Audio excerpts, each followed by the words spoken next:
Dolls clinic aesthetic cosmetology centre, এটা কিন্তু বারাসাতটা। এ দেখো জিএফসি করায় এর প্রচুর পরিমাণে হেয়ার ফল হয়ে হেয়ার একদম স্পট বলনেস হয়ে গেছিলো। মানে এই সামনেটা কিন্তু কোনো হেয়ার ছিল না, এই যে এখন কিন্তু ও আজকে নিয়ে কটা সেশন হলো? আজকে হলো 6টা। আজকে নিয়ে 6টা সেশন হবে, আজকে এখনো হয়নি। কিন্তু দেখো 5টা সেশনে কতটা রিগ্রোথ হয়েছে। দেখো এই হেয়ারগুলি দেখো এখানে কিন্তু ছিলই না, এটা কিন্তু একদম পাতলা ছিল, মানে আমার এখানটা এই ফাঁকা ছিল এই এই পুরোটা। এই সাইডটা এবং এই সামনে এই জায়গাগুলো বিশেষ করে এই দুটো সাইড একদম পুরো চকচক করতো, মানে একদম পুরো স্কিনই ছিল বলতে গেলে চলে, কোনো হেয়ার ছিলই না। এই এই জায়গাগুলি কিন্তু একদম ফাঁকা ছিল, একদম কোনো হেয়ারই ছিল না এই জায়গাটায়।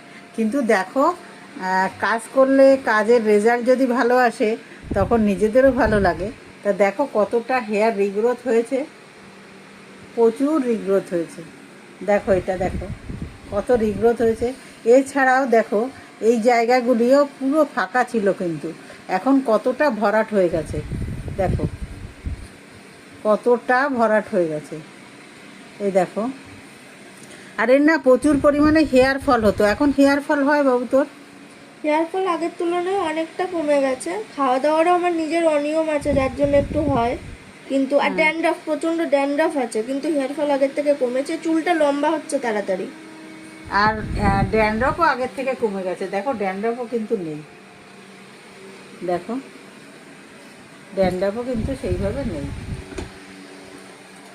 তা ঠিক আছে, তোমাদের যদি কারো hair fall, hair spot baldness এসে গেছে, ড্যান্ড্রফ প্রচুর পরিমাণে, তাহলে তোমরা কিন্তু অবশ্যই ডলস ক্লিনিকে আসতেই হবে। আর আমাদের কিছু জিনিস, শুধু তো হেয়ার জিএফসি হয় না, এর সঙ্গে কিছু সাপ্লিমেন্টও থাকে, সেটা খেতে হয়। তাহলে খুব তাড়াতাড়ি রেজাল্ট পাবে। আর 3 থেকে 4টেতে হেয়ার ফল কিন্তু একদম কমে যায়। Thank you.